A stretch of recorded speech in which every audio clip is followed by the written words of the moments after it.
Welcome to Mic Check Waifu Waifu.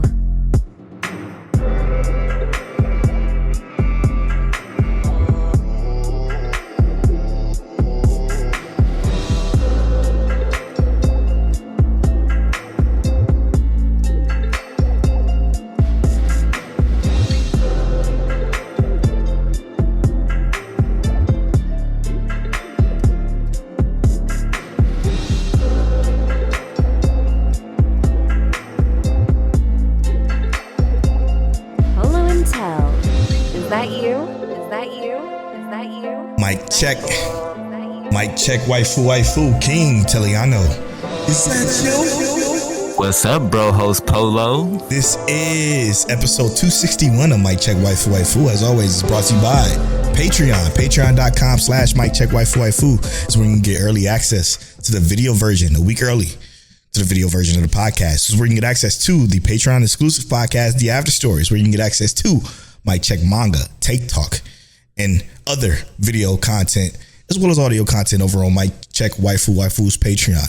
The show couldn't be brought to you without the Patreon producers. Shout out to the Patreon producers: Christian, the archivist; Rob from Dad Needs to Talk podcast; Fear, Ked the Pro from Chaotic Culture; Explicitly All for One, Matt Mazer; Altor, Monique Williams; Nachi, Semi Sensei; Frozen, Rob Stone, and last but certainly not least, T Money Fingers. I had to let that Frozen linger for a little bit. Welcome to Mic Check Waifu. The anime podcast is brought to you every Tuesday at 9:30 a.m. CT. We're here to bring you a very special episode. I want to first start off by saying shout out to everybody that pulled up last week to our live episode, live Mic Check Live 9. We do those at the end of every month. So make sure you subscribe to our YouTube channel. Go to youtube.com/@MicCheckWaifu so you know when we go live. And that is where you can get access to the video versions a week after everybody else. So we appreciate everybody for showing up to the YouTube one. If you're looking for that episode, make sure when you go to our YouTube channel, you check the podcast tab or you hit the live feed, because you won't see it just on our normal feeds. It just shows up under the live section or the podcast tab. So make sure you check that out. Okay, I start off every Mic Check Waifu episode by asking how my brother doing. How you feeling? Man, so everybody in the Houston area know what's going on today, or technically to what's happening soon. Hurricane Burl, which is ironically hilarious, right? Because Burl, I say it's hilarious because Burl is a character I played in a Dungeons and Dragons campaign. You named him Burl? Yeah, it's spelled the exact same way, because it was short for beryllium, which is like it don't matter. It's a stone. But that's what's going on. But I'm actually in a extremely good mood, because I keep thinking about my uncle reopened his restaurant, Mama Joyce's Soul Food, which it used to be called Firehouse, but this is Mama Joyce's, which is named after my grandmother who passed last year. And he reopened it right around the time of her passing. Wow. It was I'd say about a week after. Well, not technically a week after, but he did his first like pop-up opening like the week after she passed in March, and that was beautiful. So I'm super happy to see the success they're having already. But yeah, I'm great, bro. How are you feeling? Extremely good myself. I'm doing really, really well. Life is good, Life is good. Yeah. So I'm looking forward to the next month. Sometimes we might have a week off, and I say that because I'm going to visit my family. And normally I bring my computer, but I don't think I will this time.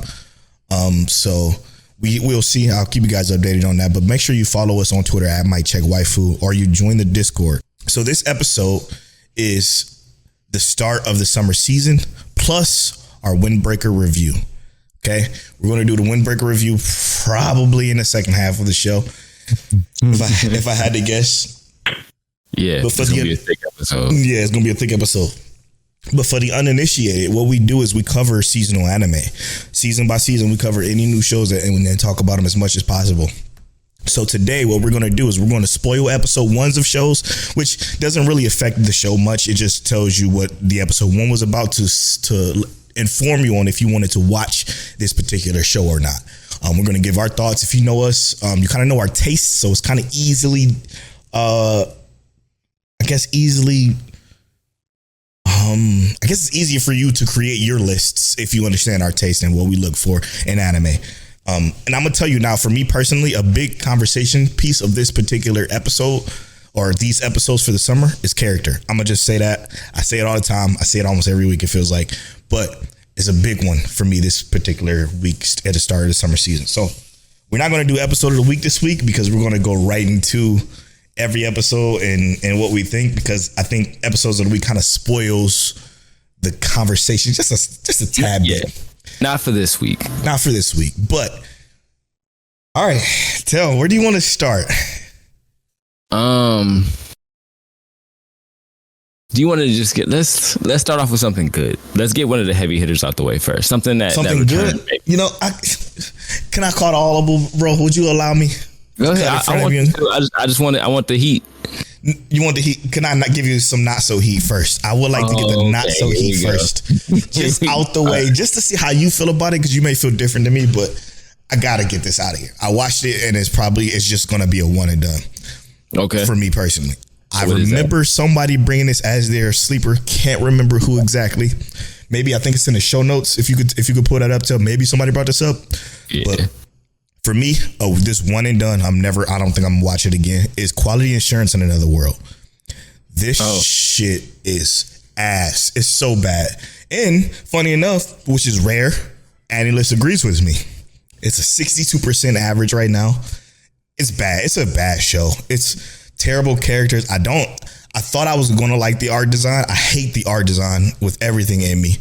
And then this quote unquote twist that's supposed to be in it isn't really much of a twist when you name the title of your show after what the twist is, which pisses me off. Because maybe if they didn't name it Quality Assurance in Another World, this whole you're a video game debugger thing that was at the end of the first episode would have been cooler as a reveal. But I'm like, what do you mean? Why are you acting like this is such a big twist? Like they had dramatic music playing for it and everything, but it was just like, we know what this is. This is the name of the show. so I didn't like it. I hated it. I hated the characters. I hated the characters. Didn't like none of them. I 100% intended on watching that, and I'm very happy I didn't, because I looked at the art style. I looked at the art style of it, and I saw the trailer, and I was like, I don't think I want to watch this. At least not yet. Because I don't think I like the art style of it. Which I think that I'm looking at like what you were saying, and it almost reminds me of like a Ghibli Dungeon Mashi kind of thing, and it's not. I would normally like that, but I'm happy I did not indulge in that one, because I did not think it was going to be something I liked either. It's not good. I mean, when I say it's not good, it's not good. Like nothing was interesting about the main characters at all. The only thing that happened, right? So. Twist at the end. These dragons come walking in, and the dragon designs are awful. They look like giant toads. So these dragons are coming through this town, and this guy is helping protect this town. The only interesting part about it is that he finds out, like at the end, and this is the major twist, that this town is destined to be destroyed in order to advance the story of this VR MMO. Okay, it's destined to be destroyed. So no matter what he does, no matter how many times he tries to like debug different shit and use different methods, except for like God mode with his developer tools, he tried to use natural different methods. The villagers always die. They always get set on fire. The village is always wiped out, because it's the point of it was to advance the main part of the story. So it's gonna happen regardless. So it was gonna happen regardless. So everybody dies basically at the end.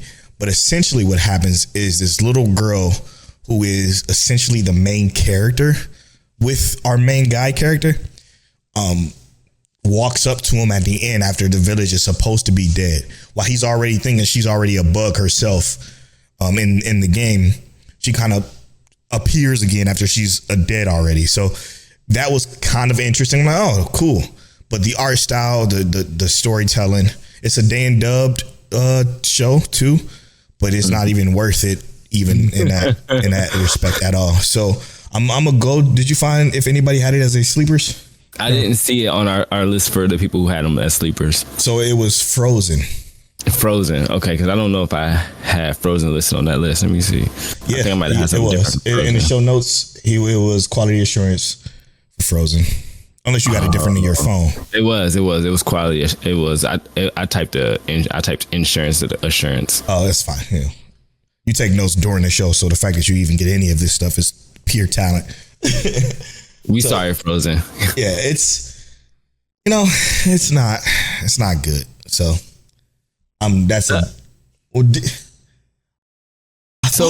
Frozen has something different though. I think Frozen might have been one of the people who chose to, and I just gave him quality assurance because I didn't see that name already, or I didn't think. I think he did choose to. I think he chose. No, his most anticipated was one of. Okay, I remember his most anticipated. Okay, yeah, that one was not good. All right, so hear me out. Yes, and I kind of want to get your opinion on this one, especially because we were talking about a little bit of a twist at the end, right? Tasuketsu, Fate of the Majority. I didn't watch it.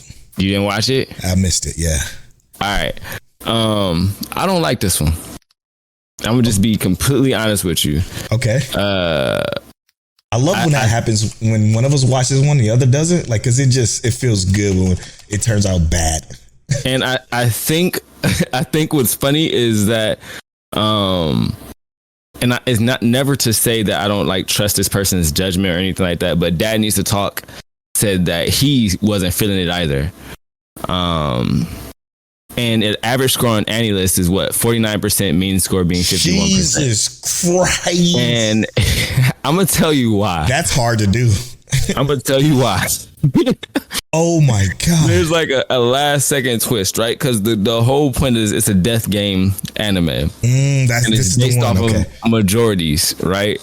Now, I knew what this was going to be in the beginning. We get a male and female protagonist. I'm not saying I know exactly where the story's going to go because I don't know. I have no idea where the story's going to go.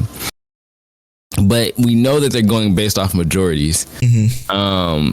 And then there's he's discussing this idea with his with the woman counterpart to him about how he has a plan to beat the game. And essentially, we know that we're knowing that this game is based on majority. So they see something that says, can you see this screen? Yes or no? If it's yes, you're in that group for majority. If you're no, then you're in the group for no majority. So the people who saw the screen actually died in the game, leaving 1 million people in Japan left. So 1 million people in Japan are alive and they're all in this game. Okay. And then the next question they ask them basically is this: male or female?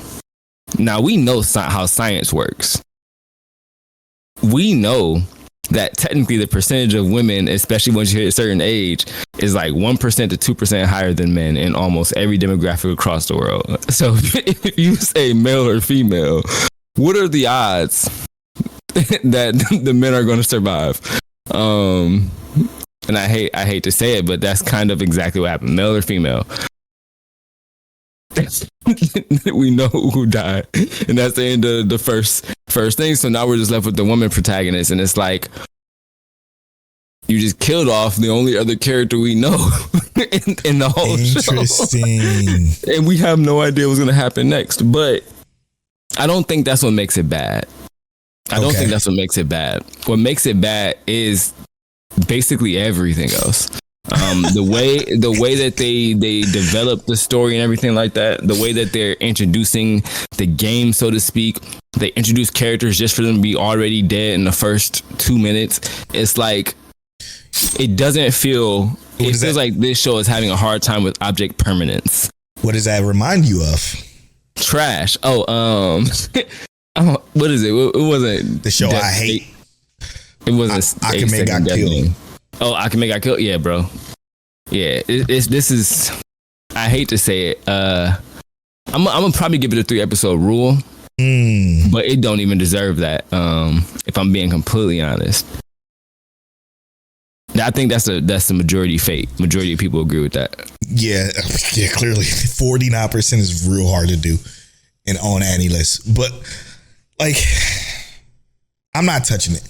And the same thing with quality assurance. Like this shit is getting dropped now because, again, we talked about this before, but there's absolutely no reason to waste time on shows that you won't know you won't enjoy. Like, I know for 100% certainty that after watching Quality Assurance in Another World, I would not enjoy even in the slightest because of not only just the art design, but the overarching story of trying to go find, trying to debug this game and characters I don't care about. It's easy for me to drop. Like, it's one and done. And that's it sucks. It's kind of hard to say that about this Tasuketsu Fate of the Majority that I know for sure it's going to be bad. Because I don't 49%. know. I don't know. There's something in me that's like, this could still be good. Like, it's something in my heart that says this could still be good. But it's like, maybe I don't even know. Come back to life. I don't know if I want to give it a shot. That's what I'm saying. I'm not sure if I want to. It leaves me so conflicted, and that's the issue. Exactly. I feel like that's just objectively bad to leave me so conflicted on if I even want to watch in the first place. Yeah, I mean, I 100% agree with that. Like, if you don't like it, if you're conflicted because you're the garbage curiosity, I would call it, right? The garbage curiosity is tingling. Like, maybe this garbage can turn into a fucking 1,000. Maybe we get love flops, a bag of $1,000 or something in the trash can or whatever. Like, it could turn into something like that, like Love Flops, because Love Flops was so crazy. Like, it's so crazy how bad it is, or it's below mad decent, right? Like, it's not completely horrible in the first half. And then when you get to that certain point, it's like, oh shit, this is actually really good. Like, because it turns everything on its head. So yeah, it's like, it's interesting, man.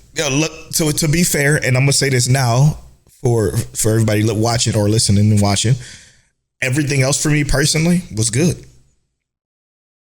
I would say for me personally, unless it's different for you. You got some more bad? I like getting the bad out the way first. Getting the bad out the way first is fun. There's only one that I would say. Oh yeah, because that one I think actually was pretty good, and this is probably my favorite so far. Hold up.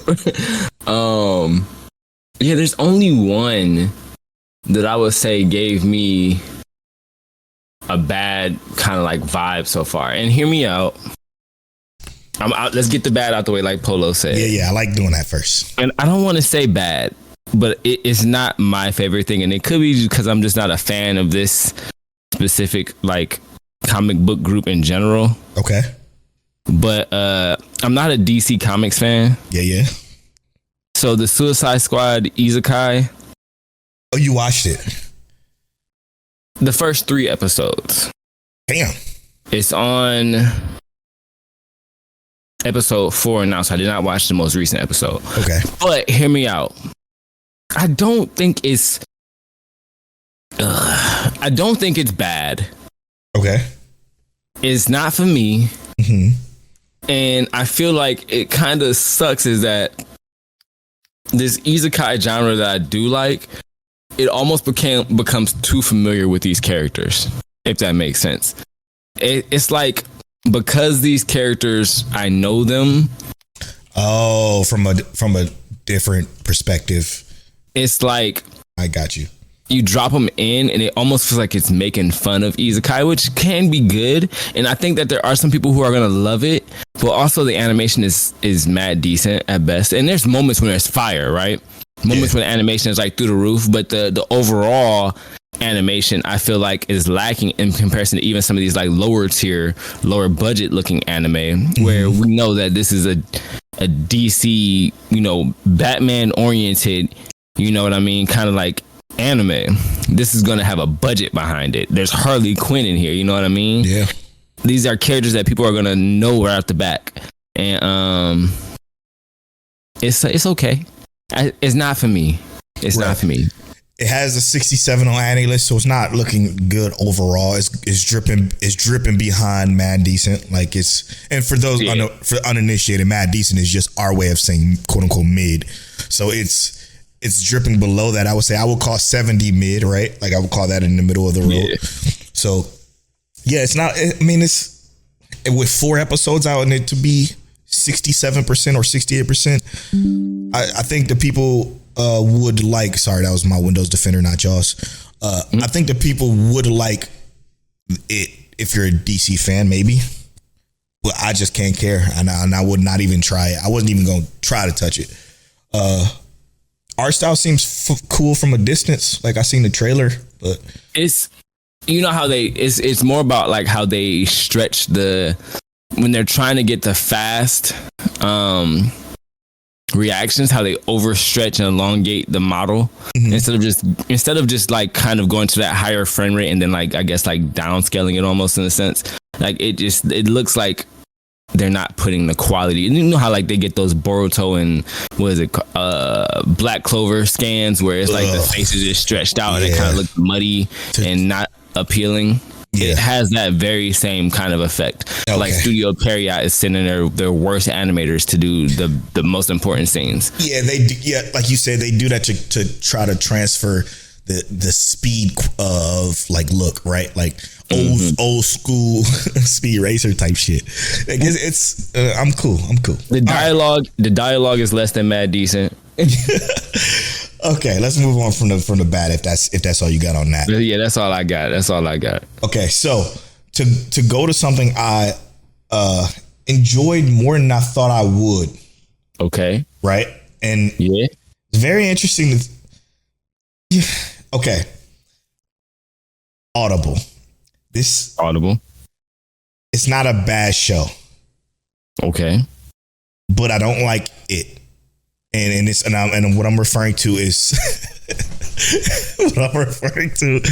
Pseudo Harem. Okay. Pseudo Harem, I watched it. I love the characters. The characters are great. They're funny. They're fun. They're interesting. The way in which this story is being told, my least favorite of all time. Mm-hmm. So it's because what it is, it's Pseudo Harem is about a girl who's looking to join a drama club. And she joins the drama club, and this guy who is in the drama club, and he's a fan of harems. This girl her acting capability is basically her doing different styles of your stereotypical girl, like your tsundere, tsunderes, fucking yandere, the chill devil girl, all of it. She's doing all of it herself, and he's just loving it, and she's crushing on them, and it's super cute. It's a cute little relationship type of show.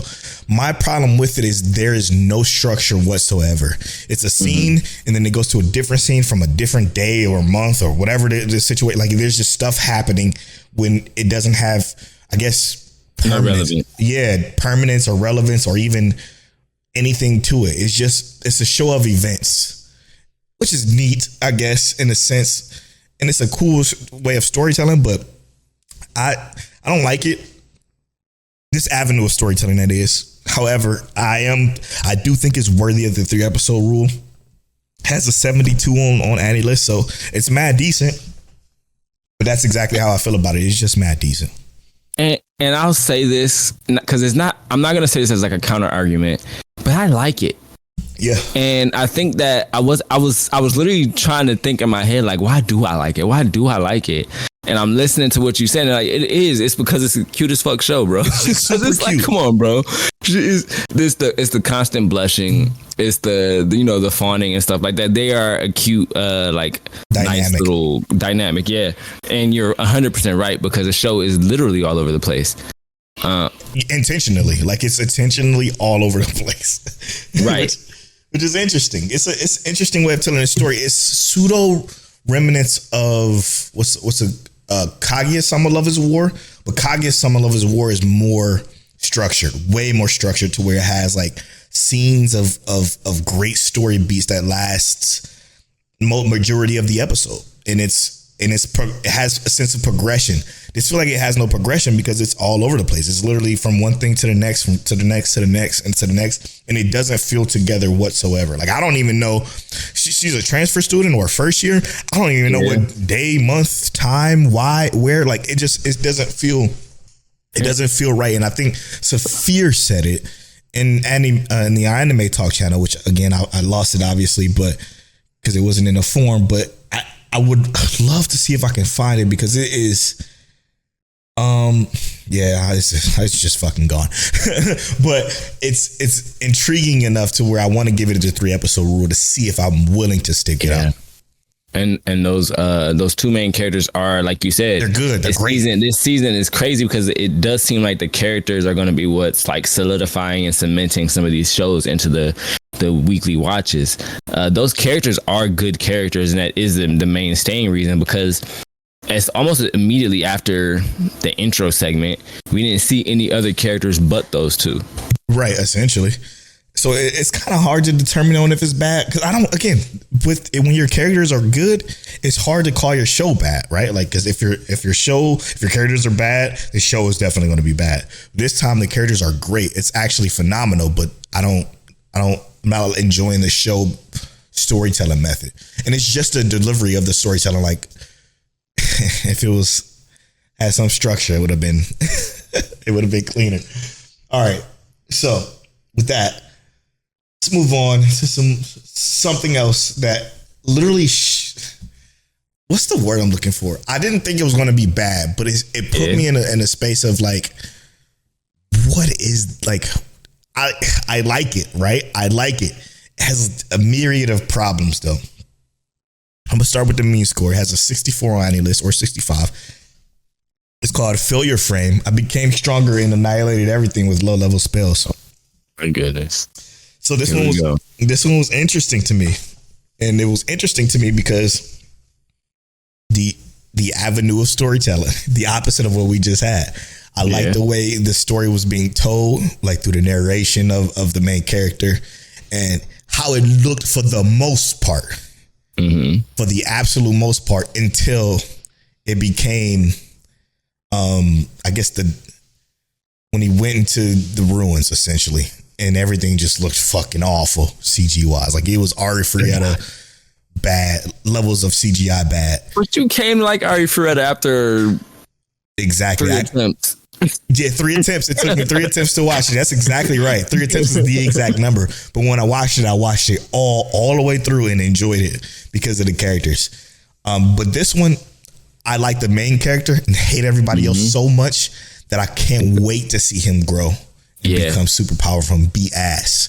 Like, one of the best revenge stories so far. I don't even care if it turns out bad, because I just want to see him win. It feels like, and I hate to compare it to that, redo of Healer without much like craziness. Yeah. I'm excited for this one actually.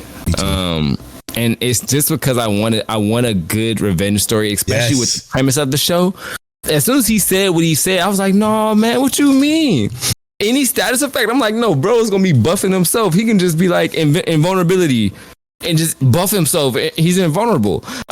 This is just me thinking. I have no idea if that's a scenario or not. Right. But I'm just like, yo, this could be so good in so many different ways. Right. To talk about it in full. Right. So it starts off on the story of a kid on a bus watching his, I guess the class president get bullied by some bully. He takes her book and he's like teasing her or whatever. Like, you ain't shit or whatever. Just bully type shit that we already know we hate.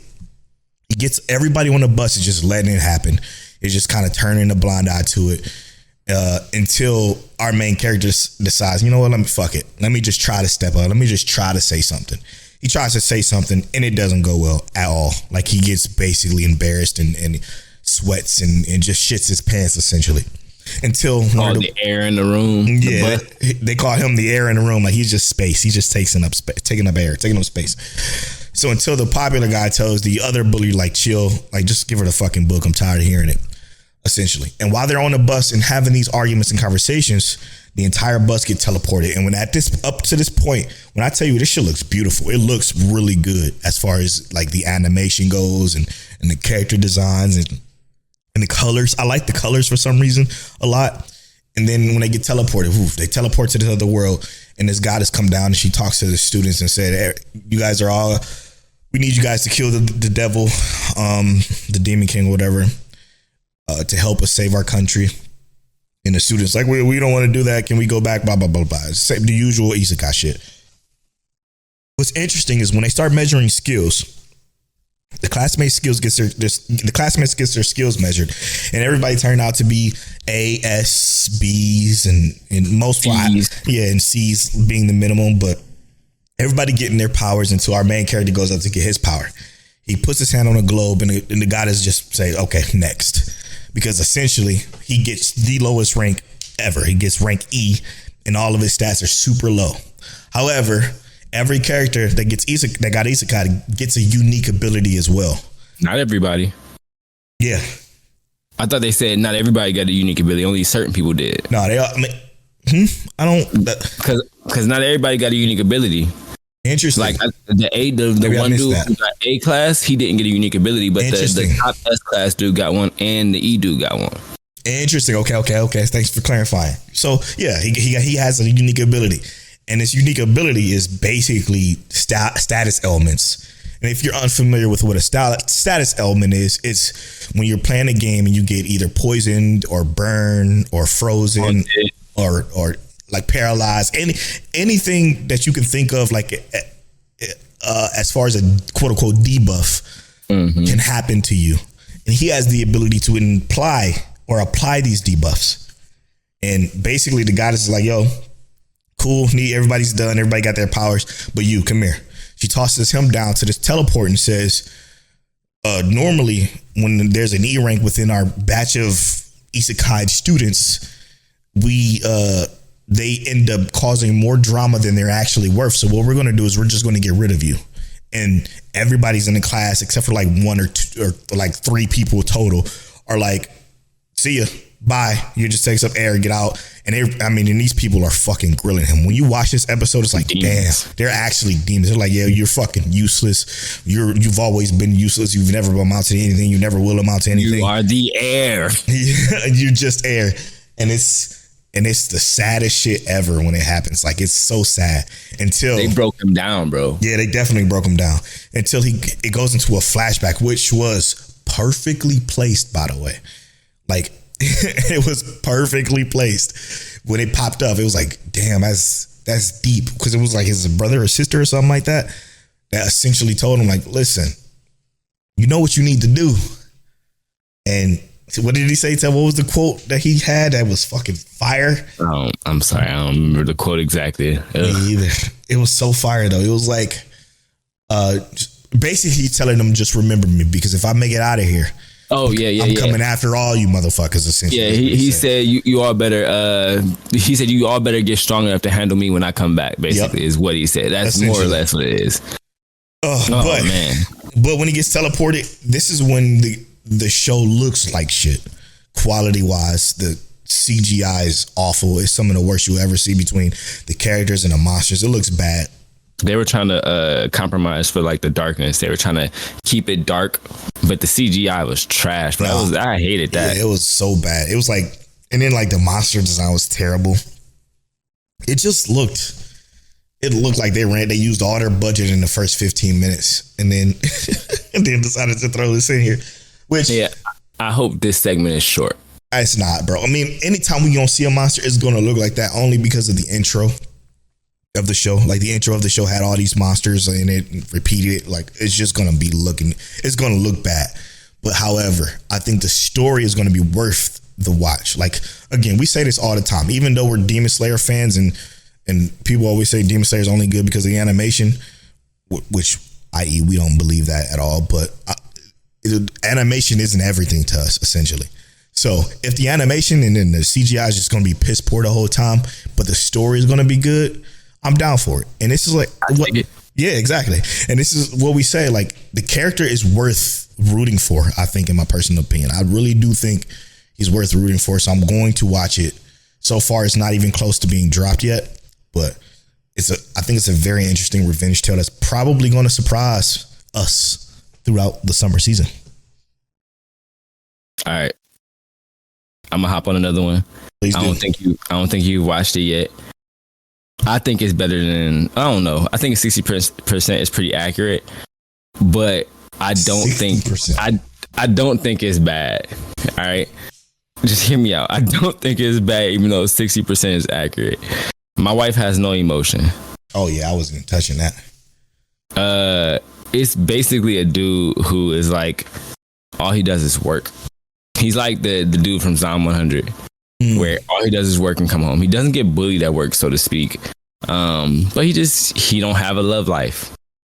And he comes home and he has to make cheap food to eat. So he invests money in a maid who essentially is his wife. It's a robot. And he tells the robot, I want, you're my wife, and this is what a wife is. You have to love me, etc. And it's kind of funny because the robot is trying to emulate love, but she has no emotion. So like she says something, or he says like, what did he say? He said, being in love or being married is about certain compromises or whatever. So the next day he wakes up and she's just like squinting at him with like these evil, upset eyes until he apologizes. But she can't emote because she's a robot. And it's not good. I'm not saying it's good by any means. I think that 60% is deserving. But I actually do think it's kind of funny because it's like, I know I would never be in this position. You know what I mean? I feel like I would never be in this position. I don't think anybody would ever actually be in this position. But it's so funny watching him kind of squirm and want like in reaction to this robot giving him this like dry emotional love. I'm gonna try it. I know I believe you when you say it's not good, because it doesn't seem that interesting. But I'm gonna try it anyway, just for it, just because my interest is piqued from what you just said. Yeah, it's the robot. She's the funniest one in it because we as the viewers obviously see the emotion that is trying to be implied, but directly to the character, it's literally nothing. It's nothing. That seems like, what was the other one? Such a hard time trying to remember these names. It's awful. So I'm not even going to try, but it seems like it reminds me of a show that I watched in the past that I liked, even though I knew it wasn't good. Like that type of situation. Like I know it probably won't be good, but I'm intrigued by the concept of what that is. All right. So let's move on to, let's go to this. I'm going to go to this one because I know you didn't watch it. 2.5 Dimensional Seduction. I did not watch that one. Yeah. So I'm gonna go to this one. This is a high dive show. It's an ecchi romantic comedy harem. So it's a Polow ass anime. I'm not gonna say funny because I didn't laugh out loud, but I did chuckle and laugh out loud is different. I chuckled a few times. I was like, that's silly. But what it's about a student who is an otaku, obviously, who only loves 2D women, a specific 2D woman called Leilel, I think is her name, but she's like a magical girl from an anime or something like that, and he loves her to death. He's the only person in this manga club of this school, and everybody that sees him, he's like this fucking, he's just an otaku. He's just a fucking, nobody cares about his existence, and it's just whatever about him until somebody comes to join the club, and somebody that comes to join the club is a young girl, and the girl she comes to school, attempts to join the club, and he basically shuts her down like, no, I don't, 3D women don't belong here, blah blah blah blah blah, until they have a battle of otaku-ness. And basically what it is she's also a huge fan of the character that he loves and knows everything about, Leilel or whatever her name is, and they just fucking gush over this character, and they compete and they talk, they quiz each other, they blah blah blah. It's a great dynamic, fun conversation between the two of them. And then she unveils that she wants to become I think it was a specific term for it called it's like a cosplay ROM or something like that, and she wants to become basically a famous cosplayer. The people that goes to the cons and get a bunch of pictures taken. And it's a big deal in Japan where it's like conventions specifically for cosplayers, and go and get her picture taken. And she's like, well, let me show you my biggest secret or whatever. She cosplay as Leilel, and it's the most accurate thing this kid has ever seen. He's freaking out. He's all confused because he loves that character, but he hates 3D women. So he's like, I don't know what the fuck to feel. And it's just a bunch of nonsense that ensues that I am here for. I am here for the silliness. I am here for the dynamic of this weird relationship forming So far, it seems like it's just going to be a bunch of girls joining this club to express their fondness of cosplaying, which seems interesting. So I'm looking forward to what it seems like it's going to be as a 68 on Annie list, which is actually mad decent. So yeah, it's right there. Yeah, I'm really intrigued. Let's go. What you got, brother? Did you watch the Ossan Newbie adventurer trained to death by the most powerful party became invincible? Nope. This was the funniest one I think I've watched so crazy. Yeah, it's crazy. Let me just double check one more time. I think that this was definitely Alya was kind of funny too. Oh my gosh. I think that this was probably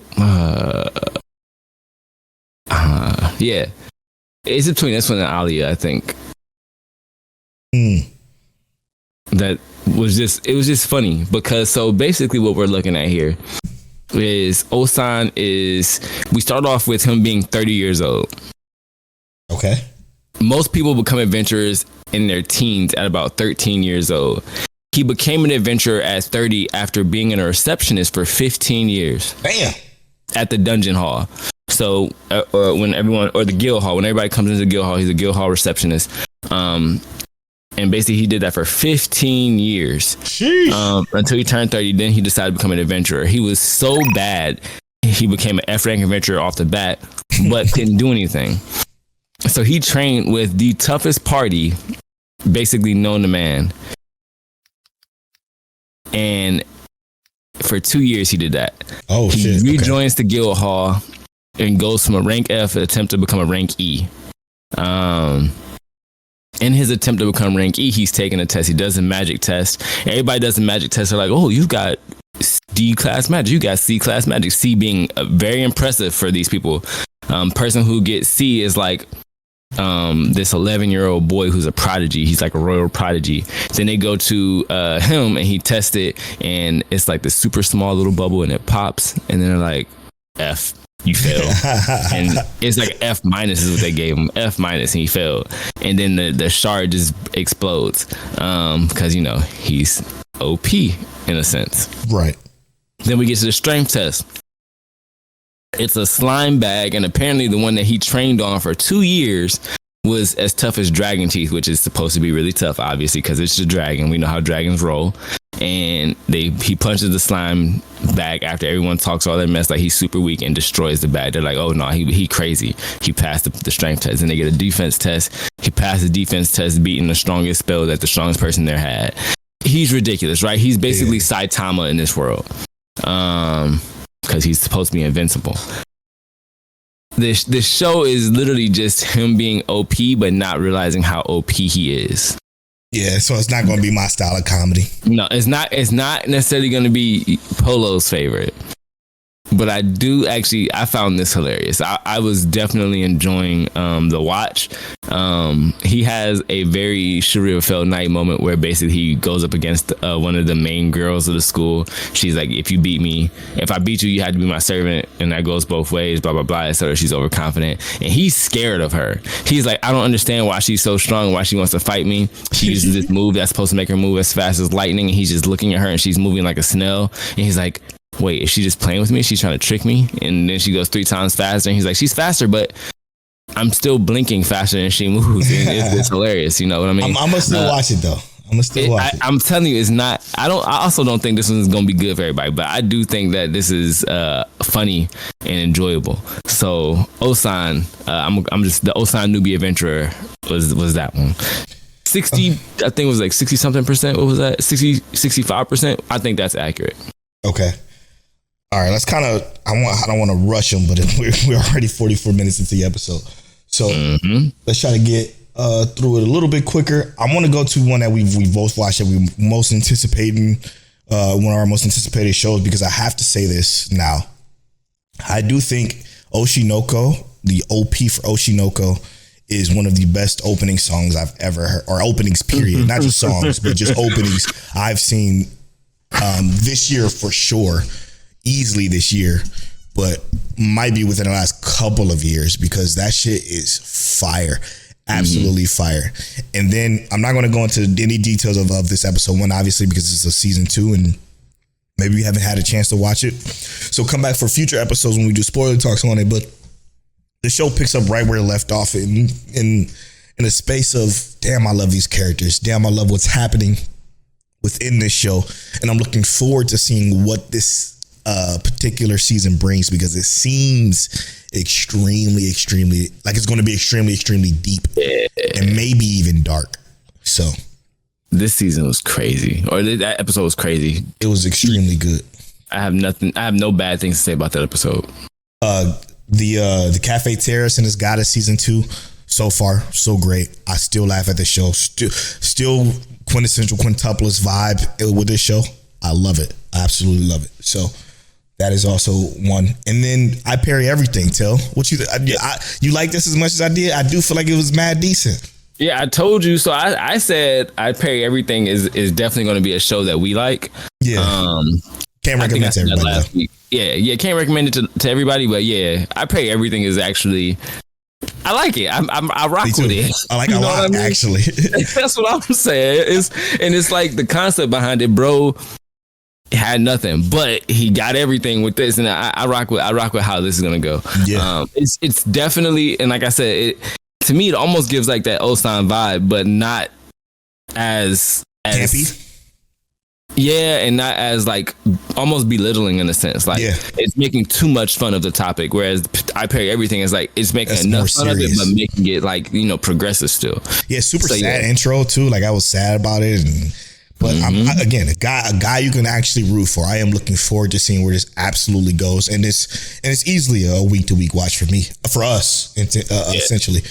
And just to throw this one in here, because this is gonna be my personal happy watch, just like how Saint's Magic Powers Omnipotent was. Dahlia and Bloom crafting a fresh start with magical tools. Funny enough, I was going to go to that. This is Crystal Sleeper. It's great. Like I love what I've watched so far, man. It's somebody you can root for, which I'm glad that it's playing out, because I thought it was going to be a little bit more predictable this episode, but it didn't. What I thought was going to happen didn't happen, which I'm happy it didn't, because I don't want to see it go down like that. But I'm still looking forward to what this is going to be as far as like quality, right? Because it's just going to be somebody who what's different is, though, this is somebody that was reincarnated and just don't have their memories from their past life per se. At least we don't know yet, which it doesn't seem like she does. Yeah.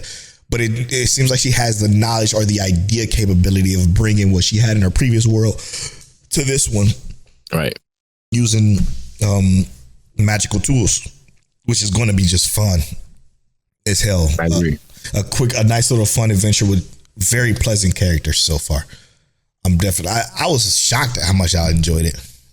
I wasn't. I turned on. I was like, "This is about to be my Saint's Magic Power." I'm telling you, I knew it as soon as I read the title. I was like, "This is gonna be it." This definitely feel like it, and it feels damn good, like a damn good watch.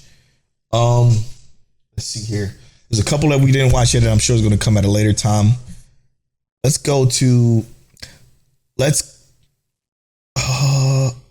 strongest magician in the Demon Lord's army was a human. This one is actually surprisingly really good. I feel like this is another, and it's not an ISEKAI, but this is also like another one of them Polow and Telle ass anime, in my opinion. Yeah, very much so, bro. It's 61%. Like, people do not like it, but I don't know why. Like, I am enjoying it so far. It's the main character and the intrigue of him being hidden, though. You know what I mean? Yeah, being hidden as like the Demon King's strongest fucking soldier, which is great, because this is a story that I don't think has been told like this before. And what's so funny is watching people around him completely not understand what he is or why he is, except for like maybe two people. A few, yeah. Yeah, which is super cool. And then the way he's like strategically, I said it right the first time, working for the Demon King, and the Demon King, I think the Demon King knows. We're only 2 episodes in, but we don't have any idea who knows what. She just gives that, I know what you are type shit. And it's cool, man. I don't know. I like the character so far. It's pretty. I like the way it looks. As far as animation wise, so far a fun watch. But again, I'm not going to recommend it to y'all. I'm going to recommend it as the shows that we always mention as being Polow and Telle as anime. Shows that are just chill, fun watches, you know? God, there's so many shows. Holy shit. Yeah. And I don't even feel like I watched that much. Well, I mean, I feel like I watched a decent amount, but it is a lot of shows to think about. Yeah. Did you watch The Elusive Samurai? Of course. Okay. How you feel about that? This is, I'm going to go back to the show notes from a couple of weeks ago because it is important that we mention, because a couple of people had it as their sleeper. Oh, no. Frozen had it as the most anticipated. Rob Stone had it as his sleeper. Yeah. So I'm going to just call this one Triforce Samurai. Triforce Samurai. It's crazy. Why is the Triforce in this anime? But it's the cartoon version of Shogun. I think I'm going to like this. I think so. I mean, it's very good. Yeah. Very good. And I don't know where I was expecting it to go. I wasn't expecting to necessarily go that dark, and maybe because I did not necessarily remember it's pretty as well too. There, but man, I wasn't expecting this to kind of play out like that. But yeah, I like that because it felt super shonen-y, right? Like super regular when you read the synopsis. I think when we read it on our live, or was it our live episode? It was the one before that. It was the one before that. 258. It just felt, I don't know, it just seemed like it was something we wouldn't be as into, but it's darker. It seemed like it's going to be interesting. I got a feeling I know where it's going to go though, and what it's going to look like. It's going to feel like what is it called? No, Blue Dragon or no, Shaman Kings. It's going to feel like Shaman Kings probably. In a sense. How do you say that? Because of how it looks? Maybe. I don't know. I feel like it's going to be as predictable as a Shaman Kings was, or I don't know. But I love his kit essentially. And when I say that, it's a video game term of saying I like his move set. He's known to be elusive, which is cool. Which is going to be fun to watch this fucking samurai jump around like a shinobi, slicing people up probably. So eventually. Yeah, and then it's clearly going to lead to him. They even mentioned it and showed it during the episode for future reference, but it's going to build a team of adventurers or whatever the fuck it is of strong people, and it's just going to feel like Shaman. It's going to feel like Shaman King or something like that, where it's like these group set of characters go around fucking shit up essentially, and that's okay. It's basic, but I'm down for it if it remains as gritty and dark and gruesome yet colorful and vibrant and pretty. Man. I'm here for it because it is exactly that. And even the moment that was extremely kind of dark, it was a beautiful scene. It was gorgeous. So yeah, that one's pretty good so far. I'm my expectations is tempered. Shout out to Rob J. Yeah, and then I think I'm not sure if you watched this one, but just to kind of touch on it, Monogatari series off in Monster season. Yeah, there's absolutely no way I can watch that yet. Yeah, I watched it, and I'm gonna just say this: Monogatari series is goated for their camera work, and I know it's an anime. You know, there's not an actual camera there. This show is so good with camera work. The story is a very Monogatari kind of setting and pacing. You won't know shit until the end, probably. You won't know shit until the end, and then you get to the end and you kind of still have questions, but it's still kind of very well told. I was I got to end this episode, I was like, I can't believe this just happened. But can't wait to watch. The way that they present a story, the way that they present it is crazy, man. It's so crazy how they present these stories. Yeah. I'm glad it's back, but okay. One that shocked me, okay? There's quite a few that shocked me, actually. I guess the rest of these will be the shocking ones. Yeah, the rest of these are literally the most shocking. Outside of Tower of God season 2 started off great, and we know what it is, though. Looking forward to it.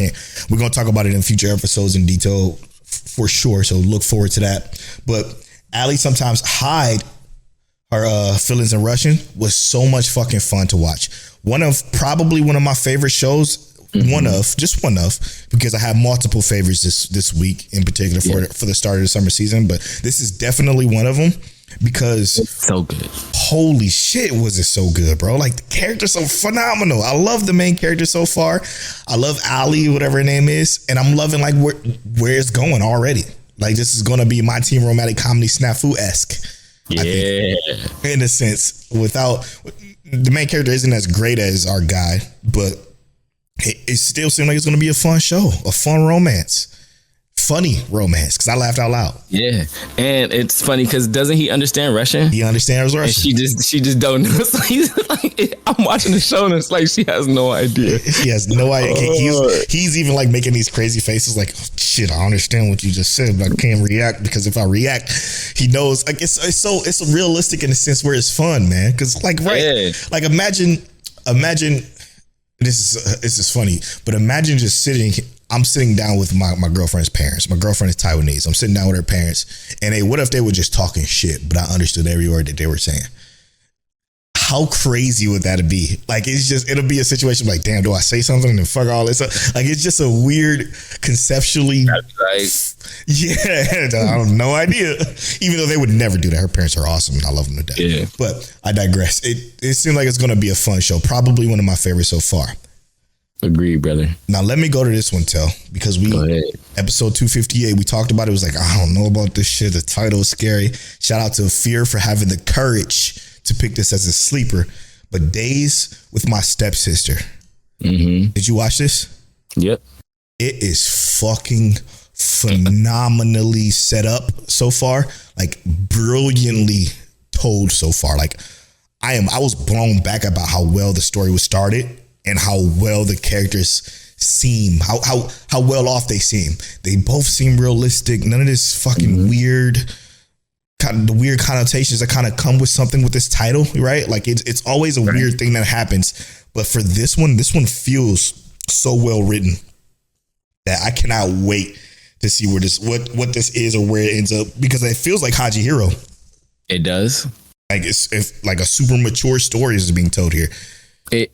I'm watching it and I'm like breaking it down in my head and I'm like, these are two children or teenagers, children, right? They're not I think children. They're college students. Are they college students? Okay, so they're two. I mean, they're teenagers still, probably, right? Like 18, 19. True. But either way, 18, 19, right? They're still relatively young, and they are. Sorry, I could have misspoke there. It could be he was working towards college. I might have misspoken, but either way, they're like high school essentially. Yeah. But basically, I'm thinking about these two students, and they both seem like two very well-equipped students who take care of themselves for the most part, right? So it leaves them with a higher level of like adulthood, like they were kind of parentified in a sense. Yeah. So they are very mature for their ages, so they're handling this extremely well, and it's about the communication. They communicate with each other to let each other know what they exactly want, and it's like the dialogue. Yeah. The dialogue is special, like just between the two of them, boundaries and just all kinds of shit that's being talked about. That's like it doesn't make, none of it is uncomfortable. It is. Mm-hmm. I hate that the title is this. It could have been the name anything else and everything else, and it probably would have been better off. It has a 70%, a mad decent score on the AniList, but I got a feeling this is going to be one of those higher rated top tier shows this summer season for sure. It gives companionship. That's what it really is showing. He has someone to come home to now. Yep. She has someone who's coming home to her now. And I love that kind of like companionship. Like they actually found a sibling here. It's interesting. And I hope that's where it stays. But man, I love it. I love that. I do. I do. I indeed do. This is definitely week to week. And this is even with title albeit, I will recommend from, I think I can speak for Telle here because after the praise he gave as well, but I recommend from Might Check Waifu. I think this is one that you should give a try if you're into slice of life.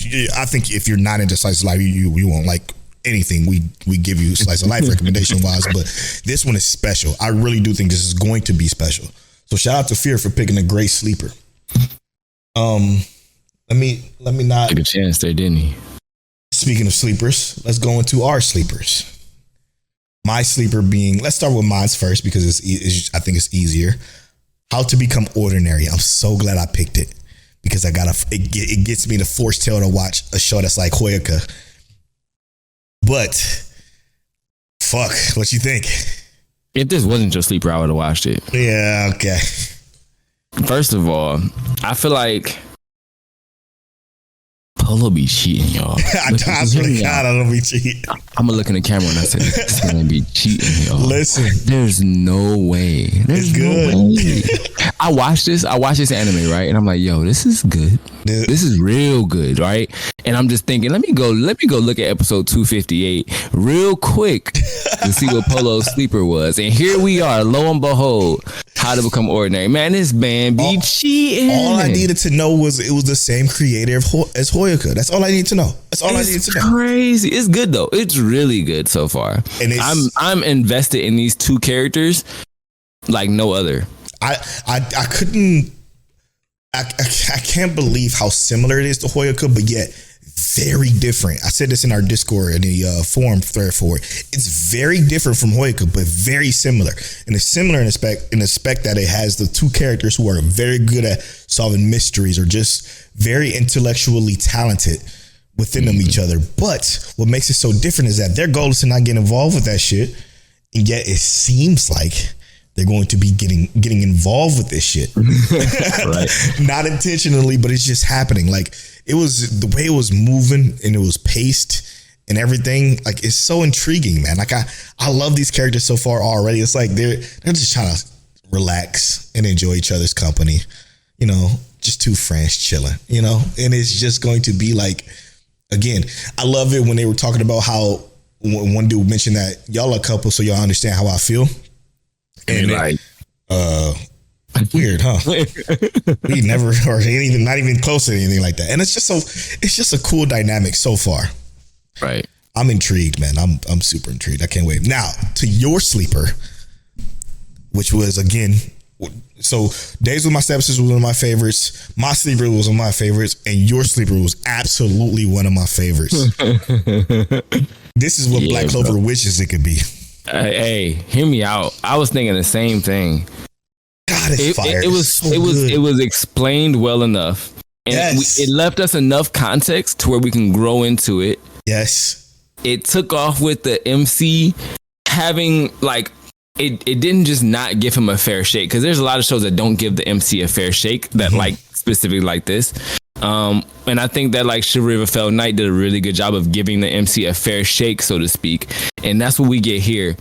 We have a MC who is, I'm not going to say he is overpowered, so to speak, but it's not like he ain't out there grinding and working for it from before we even watched the show. Before we even turned the show on, he been grinding. So the way they were, the way they explain how or what he is essentially while he was doing this thing, I was blown the fuck back. This is going to be probably, if I had to guess, probably one of the most popular shows this season for the broader audience, right? For the people who watches the shonen shit and are like atypical, be usual type of anime fans, right? This is going to fucking blow up. It's crazy that it's only 12 episodes though. Well, yeah. We don't know if it's going to be 12 episodes. Never mind, I'm mistaken. Sorry. Elusive Samurai is. Also, I did not realize that Chivalry of a Failed Knight was literally a recommendation for this, which makes sense. Of course. But let's be real here, is that we really here for the MC. We here to understand the power system more, because I'm not even gonna lie to you, even though our main character is not using it, I'm still very interested in how their powers work in this world. Yeah, because they didn't over explain, which I love, but they explain like he has the sturdiness of a dwarf, he has the strength of this, blah blah blah. Like it was just he's a combination of shit in the world that is what seems to be extinct now in this world because magic is so prominent. Which is fucking cool. And his goal is simple, like the typical shonen, but it's a goal I can root for.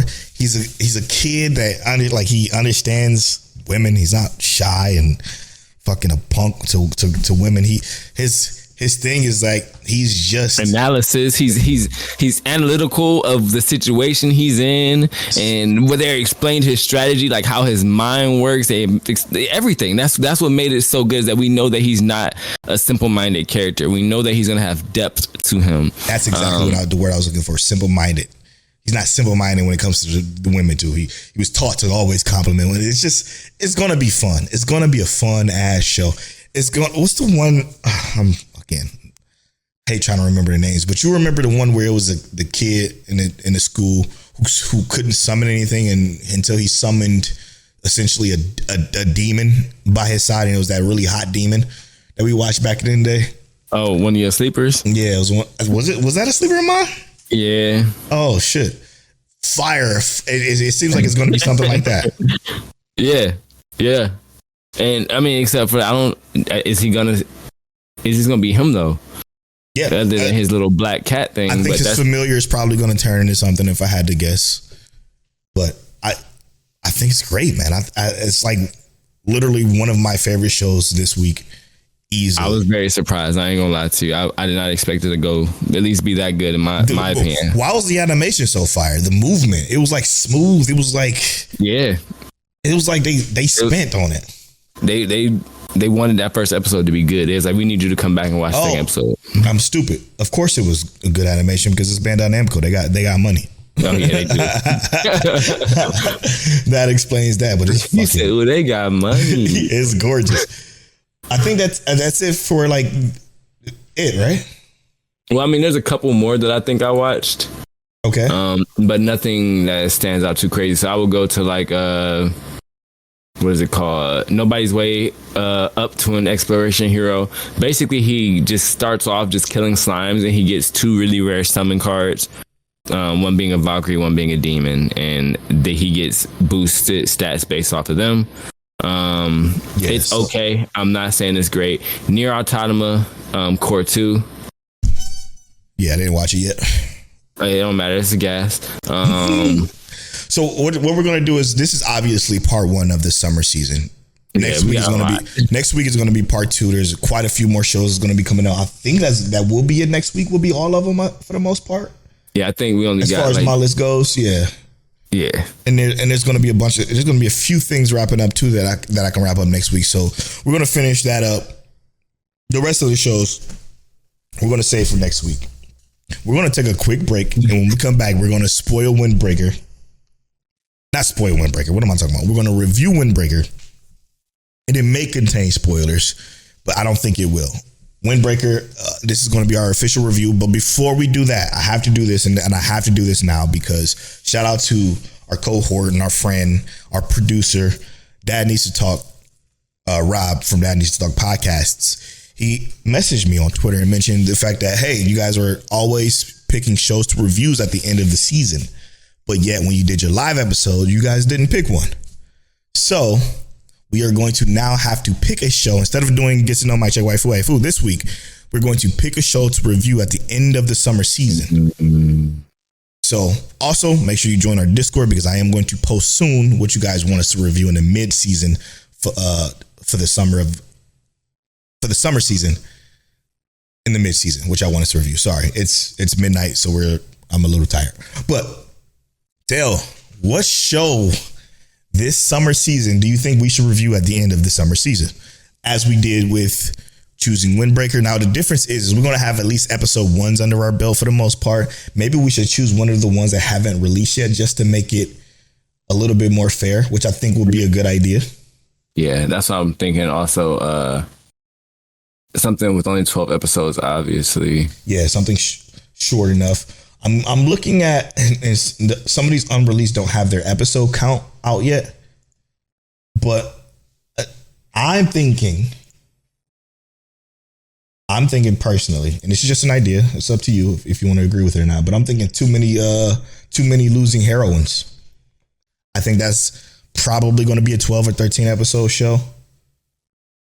Too many losing heroines. It's not a shonen, so it'd be a nice off kilter thing that we did because Windbreaker is a typical shonen. It seemed like it'd be a slice of life that we could just toss in at the end of the season. It's called Makinin. Too many losing heroines. What you think? Let's do it. That's going to be the review for this summer season at the Yep, the next week. So it's going to be the review of the end of the summer season. So make sure you guys watch it with us so you can join us on this review. We appreciate that. Let's take this quick break, and then we're going to go into Windbreaker review, which I don't think is going to be very long. I do think we kind of got a grasp of what we're going to do with our review here. So stick around for the Windbreaker review. We'll be right back after this.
And welcome back to episode 261 of Mic Check Waifu. Is a palindrome? No, palindrome is when the backwards and reverse is the same. What's the thing for basically it's another 216 episode for us. They jumbled up our letters. True, numbers. True. All right. So this half of the show, normally we do spoilers for the uninitiated. We do spoiler talk for the shows that we wanted to discuss. But this is the end of the season, so we're going to review using the Mic Check Waifu patent. It's not patent. We should probably patent it. A review scale that Mic Check Waifu that we're pretty much known for. Sorry, I forgot to pull up the definitions. Actually, I can go to our forums and find it. Perfect. All right. Let's do it, Telle. For the uninitiated, what we do is we rate an anime based off of 5 categories. The 5 categories are, sorry, I'm trying to pull up the definition of the 5 categories. I have it on our forums, thankfully. There it is. Okay. We rated it in 5 categories. The 5 categories are pacing, which is the episode to episode and how strong this story development was. Plot, the overall thoughts of the storytelling, the writing, etc. Animation, the direction, scenery, the art style, the overall visual fidelity. Sound design, soundtrack, and the overall sound effects. So opening, ending, sound effects, voice acting, etc. And then last but certainly not least, the characters. How much did you like the characters? Grew attached to side characters, main characters, just how they were, how they were to you personally. Mm-hmm. We rate those 5 categories using a 20-point scale. 20-point scale is 1, 1.5, 5, 5.5, etc., etc. And then we take those scores from each host. We average them out to a overall score for the individual host, and then we take those individual overall scores, and then we average that together to give you the Mic Check Waifu official review score. Starting this time, we're starting with, this is the summer season for the Windbreaker. It's going to be relatively easy, but if you are in our Discord, there is a forum post for our review scale. So if you wanted to join us, you just click the Google Doc link. You can make a copy of it. You can literally put in any numbers you want and it'll average it all out for you using the 20-point scale. So feel free to join us in any review, or if you want to just review any anime, feel free to review any anime with our review scale and drop it in our forum section. We would love to share it on the show and just discuss it in general. Now, starting with the review of Windbreaker, Tell, what was your overall thoughts of Windbreaker? As we normally do. This show was a surprise and a very, very pleasant one. Yeah. It felt like it respected me, and I had to give it respect in exchange, so to speak, if that makes sense. There was so much about this show to love and very little to hate. I couldn't agree more. It was fun to watch. It was effortless and easy to watch, and probably one of the best, if not the best, delinquent show I've ever seen. Ever. And it's like, I think the closest for me as far as like attachment, and it's mostly because we spent so much time with them, and it's Yu Yu Hakusho. But this is, even for me personally, leagues above that. And the reason being is because of how concise it is and very simple yet complicated. And the thing is, though, is when you say simple, don't mistake his words simple for the show, like, because he's saying it's simple but complicated. It's simple but done effectively. Yes. Sometimes simplicity done properly is just a W. You know what I mean? Yeah, it's so good. And trust me when I say, what Windbreaker does is it takes every shonen trope you've ever seen, power of friendship, or you can even call it plot armor. You can all of it. It has it all, but it has it all in such a unique way that is like captivating. And captivating is probably the most perfect word in the show, because every episode your jaw is on the floor at either how it looks or something somebody said that's powerful, and you even feel what the character feels very quickly. Like you understand who he is and what he is and why he is within the first few minutes of the first episode. It's that dynamically great.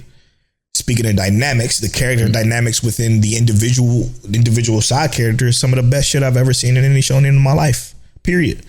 And it's crazy. It's so crazy. And we only spent 13 episodes with these guys. Apparently, certain sites call this a core 2. Certain sites say it's season 2. It feels more like a core, so it seems like it's going to be a season 1 core 2 type of situation that's coming up soon or next year. But I will say this, I love everything about it. Okay, to get to the review in itself, we're going to start with animation. Yeah. Now this is done by Studio Cloverworks, one of our favorite studios in the game right now. They're fucking killing it. They always have and always probably will. I guess I'll start with animation. It was one of my favorite things about the show. Some of the shit looked mocap. It was so beautiful. Like, it was so well done. Vibrant colors, very prominent character art, very prominent scenery art, and like the zone, I guess you can call it, which being mostly just the school in our people's street, minus when they go to the other people and start fighting the other group. But that's neither here nor there. It was beautiful. It was damn near perfect in every sense. Damn near, no, it was perfect to me. So, spoiler alert, it's a 10 for me, animation wise.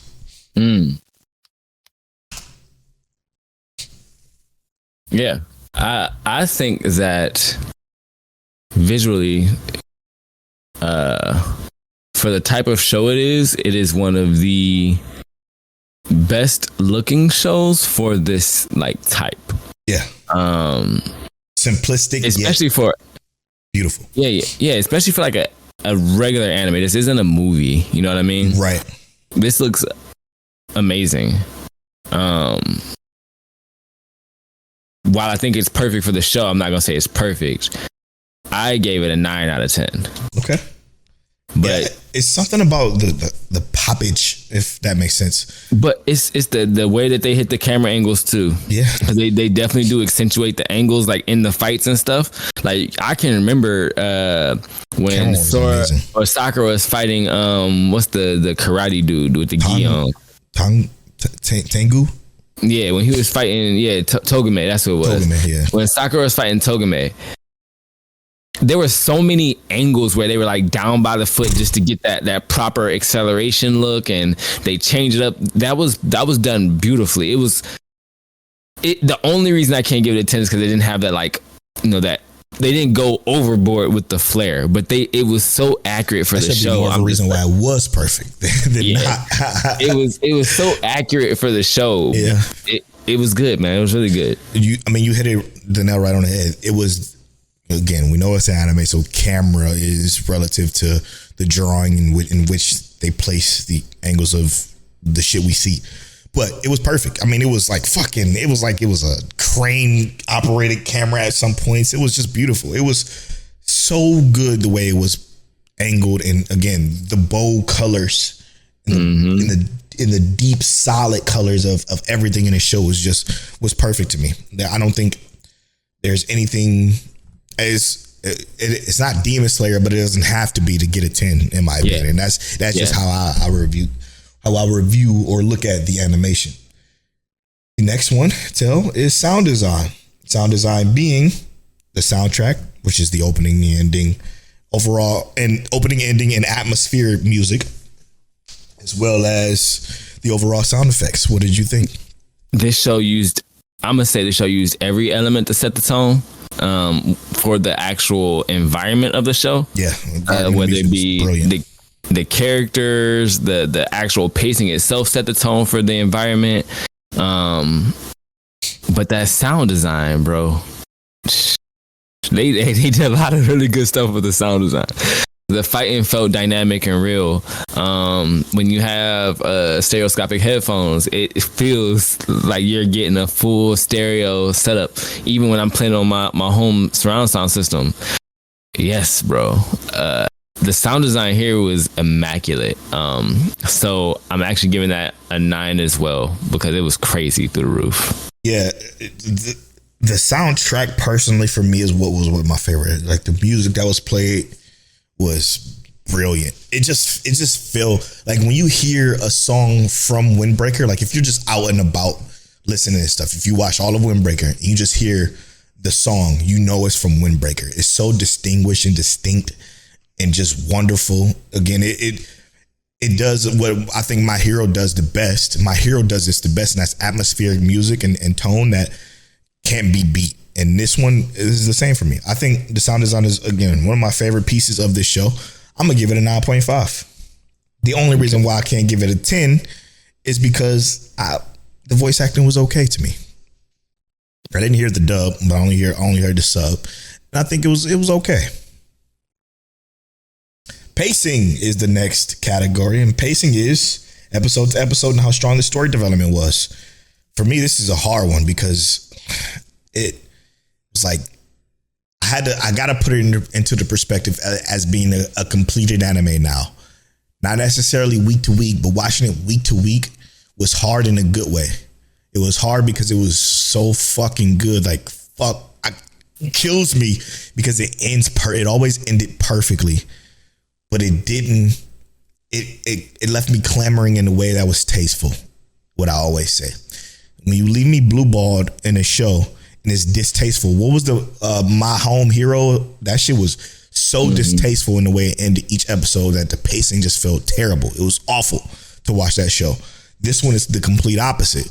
It was left it left you wanting in the most tasteful way, because I was like, shit, yes, I can't wait for next week. And it was that feeling I got every single week. The conversation that was had within it, each like broken up into each episode, was brilliant.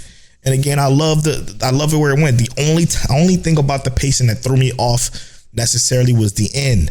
I think it could have ended a little bit further into their story, but it also wasn't a bad one. I personally think, and this is me being completely subjective, that it could have ended a little bit further in, and that's probably the biggest gripe I have about it, and why it's going to get an 8.5 for me. 8.5? Mm-hmm.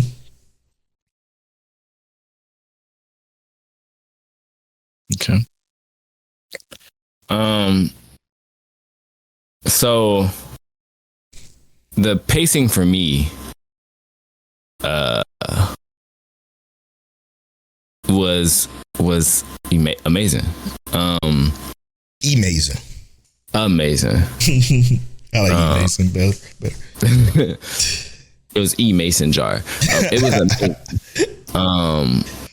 The pacing was baffling, and I say it was baffling because we went from the first day to 8 episodes being the very next day. And you know what I mean? Good. And it did not feel like we wasted time.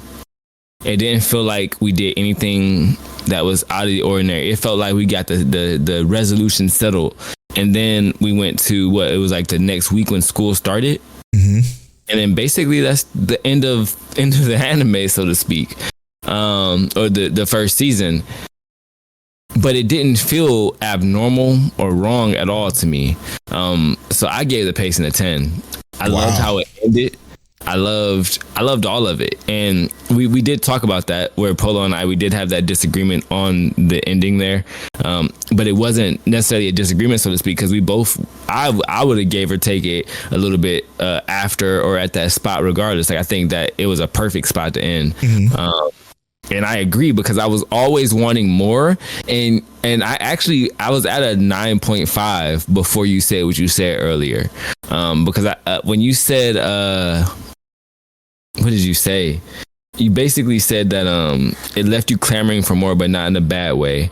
And then you said about how I have to think about it as a complete show now, not like from a week to week.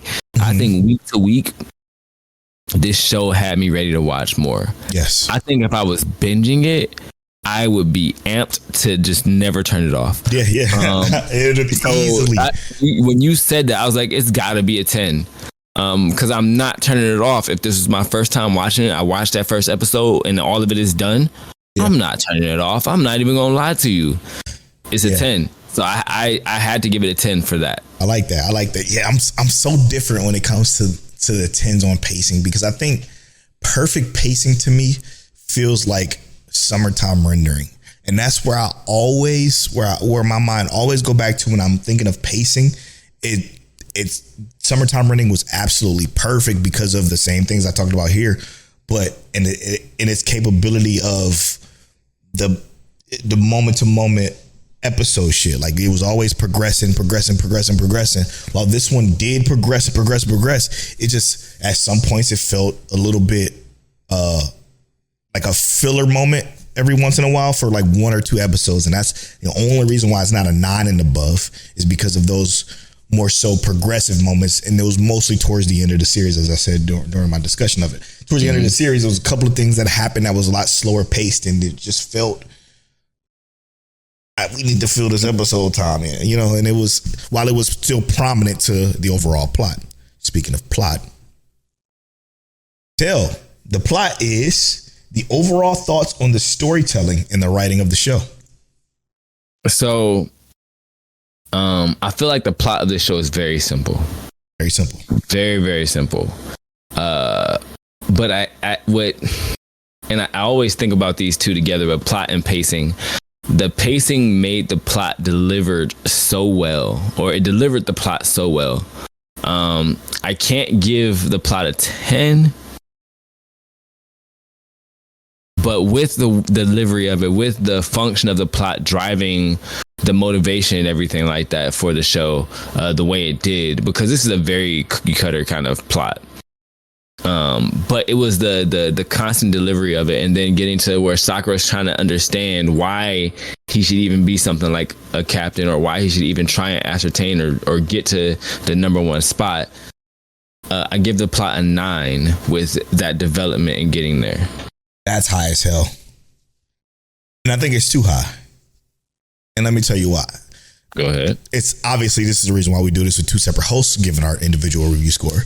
But the plot is it's not much there. Not much of anything there. When you say simple and not much there is different.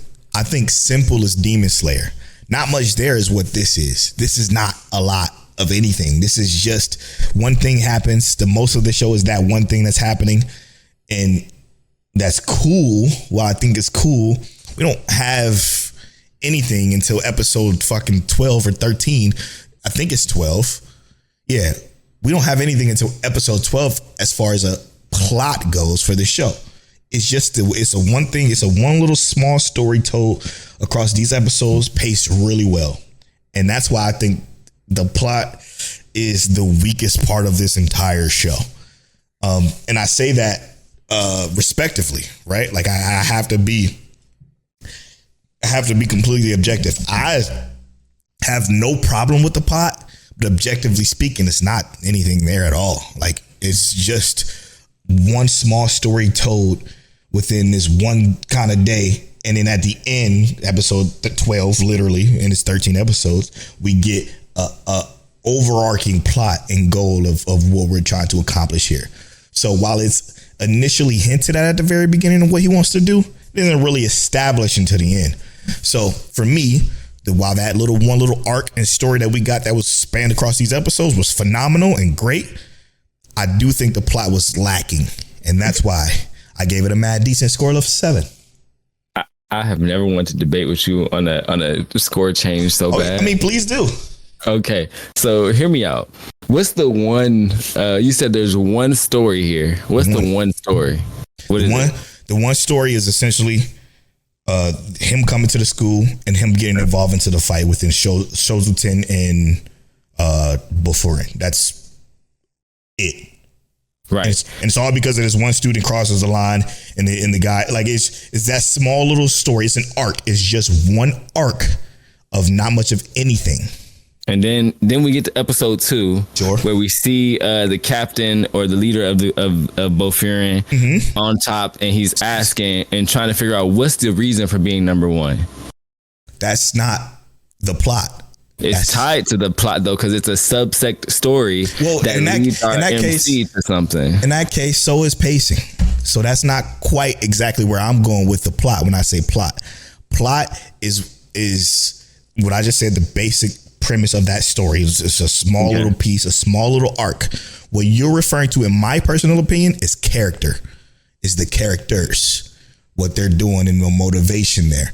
The overall plot is the story. The overall plot for me personally in Windbreaker, now that it's established, is the character is Sakura coming into his own and becoming and developing as a leader to become the number 1. The plot of Windbreaker is for this kid who ultimate goal is to be the number 1 in this school. And he's learning to become and why he wants to be that number 1 through the storyline that we got at episode 2. Sure. We got to see the opposing gang and what's his Choji Tomiyama and Joey Togame. We got to see why they became number 1 and what their ambitions were. And I think that while I understand that for you, that's not like a major plot line, it is. I'm saying it's definitely part of the plot in terms of developing, like that part of the story is going to develop the characters and everything. Yeah, I see that as being character development, not necessarily the plot. So let's do this. Let's go back. We haven't done this in a long time. Okay. All right. Let's look up the definition of plot. A secret, a plan or scheme to accomplish some purpose, especially a hostile or unlawful or evil purposes. A plot is to overthrow the government. Okay, maybe that's not our definition of plot. Hold on. Oh, there it is. Also called a storyline, the plan, scheme, or the main story of the literal and dramatic work as a play, novel, or short story. That's exactly what I think of a story. When I think of the storyline is about Sakura becoming the number one of the school, and that's essentially it. And to get there, he goes through this one arc of this school versus this school for the entire season of this show, right? It's the storyline of the storyline is not, it's not necessarily what we got in this arc, I would say, personally, in my opinion. I think the storyline is him becoming number one in the school. Mm-hmm. And I think what happens within the characters is what is character development, and what I'm going to talk about shortly. But I'm sure you got more to say on the plot, though. Yeah, I just think that that's gonna be a hard one for us to agree on, because I think I'm viewing I'm viewing that as an integral part of the story, even though it's not like the direct plot. It's like I think it's like a parallel, like a thesis to go with the plot. So I can't separate those two. Two things can be true while we view it different. And every time we review, we always view these certain categories different. And between is usually it's usually the pacing and the plot. It's usually between those two. Now, to move on to the final category, and let us know what y'all think about this kind of specific dynamic, right? Because this is great. Again, I do think the overall plot, it isn't anything there. Telle thinks that the story of the fight between the schools and what happens with those characters is the plot. So while I don't think he's wrong at all. I was gonna say, it's not just those characters, because it's even like towards once we get past those characters, it's still there. And then the whole point in getting to the other school with the very final episode, it's still that same part that was introduced in episode 2. So that's why I'm saying it's even if it's like a subplot that goes off, it's still a line that was provided. That same one plot. Small part was episode 2, and then basically of him traveling through in the end. And we didn't get much plot between the fight and the school besides the backstory of the characters, and that's why I view it different, right? I view it, while what I'm saying is I think the story of the characters is different than the plot of the overall anime. Does that make sense?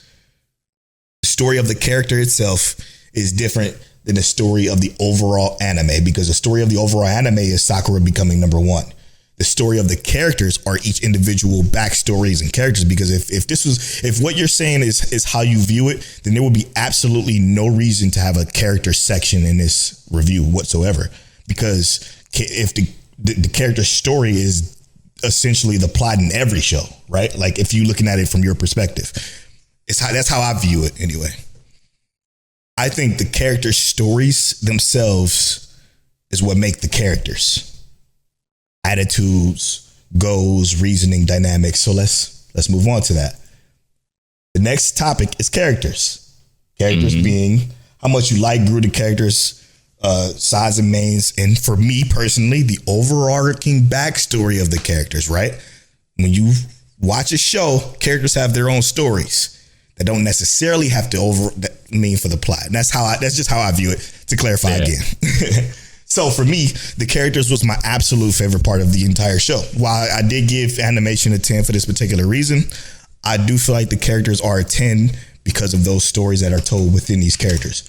Very simple character stories, but what happens with the attitudes of our main character Sakura and how he changes view. It's not just a shouty main shonen protagonist, as shouty, and I'm going to become number one. I'm going to be the Pirate King. I'm going to be Hokage. Or it's not that. I'm going to be Wizard King. It's not none of that. There are deeply rooted connections that he starts to build through. Sorry, my headphones just chimed in my ear. Deeply woven connections that he starts to build between different characters and their different backstories and why people does what. And it's fucking the character stories of the antagonists in this particular arc was fucking phenomenal. It was all these characters you grew to love and like and wanted to root for, even the bad guys at the end. When you can turn bad guy characters into likable, lovable people that you want to root for, I think is a special thing in any anime. This show was carried by its characters. I will stand by that wholeheartedly.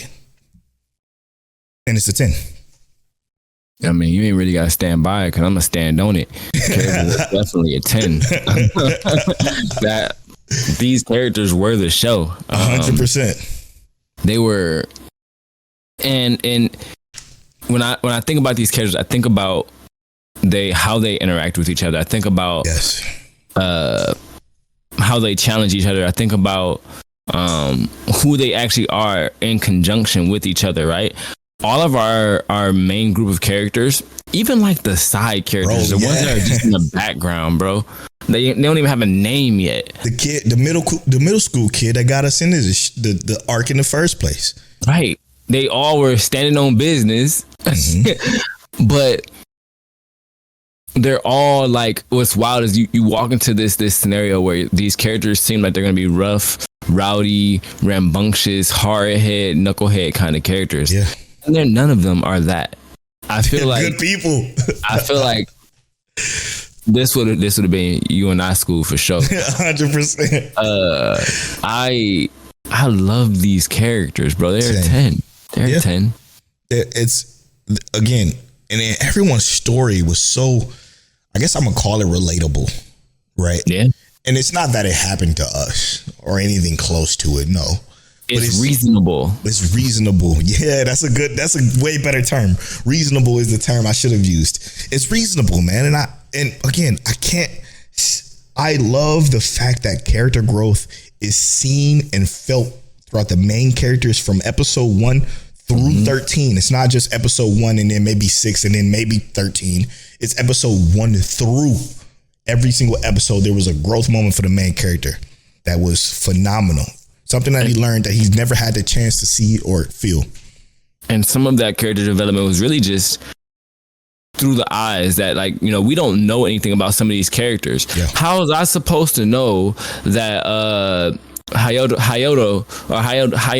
however you say his name, how was I supposed to know the dude was a Wing Chun master out here Ip Man and people? You're supposed to know that. But bro had it on him like that. Yeah. How's I supposed to know that Togame was the wrestling karate champ, or what was it? What's the style he was using? I forget. It wasn't jujitsu. It was It's a more of a wrestling based style, but it's an Asian wrestling style basically.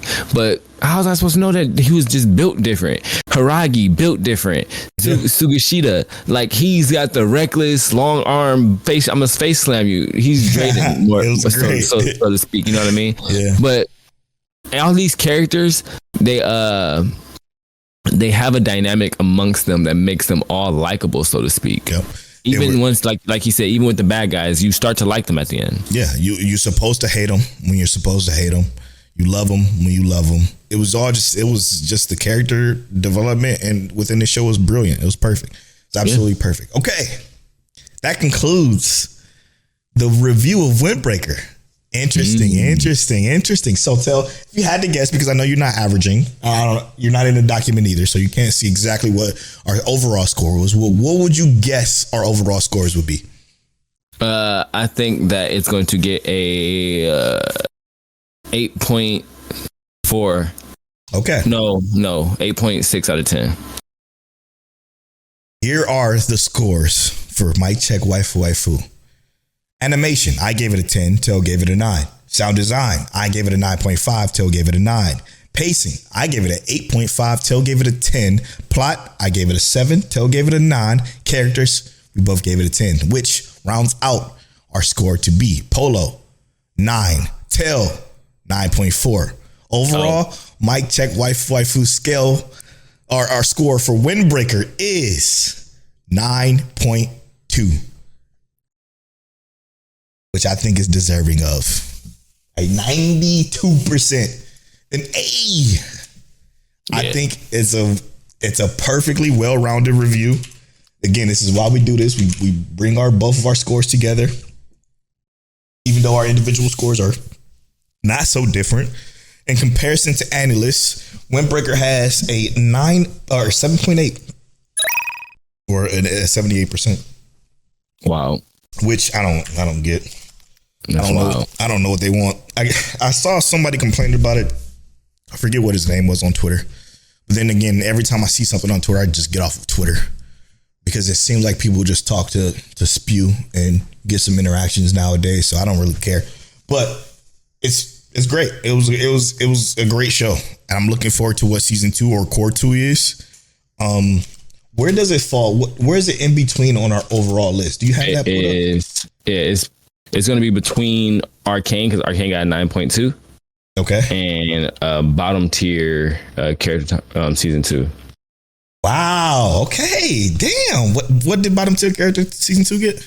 8.95. So in between that and Arcane. Brilliant. And yeah, I think that's perfect. Arcane was fucking phenomenal. Yeah. That's that, man. That is the Windbreaker review. Make sure y'all follow me. Make sure y'all follow me on all social medias. I'm at Polow Bornfly. I'm at King Taliano. You can follow our social medias at Might Check Waifu on Twitter and at Might Check Waifu on Instagram, TikTok, Threads, and everywhere else. And as always, Mic check.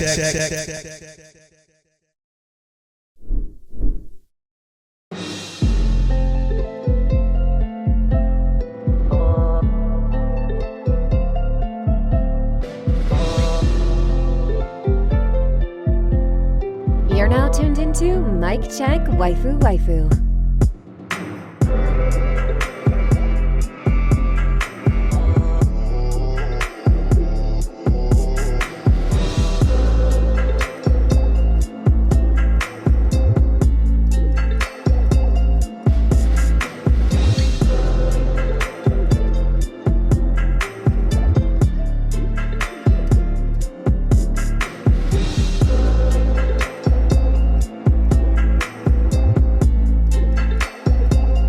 Polow and Telle.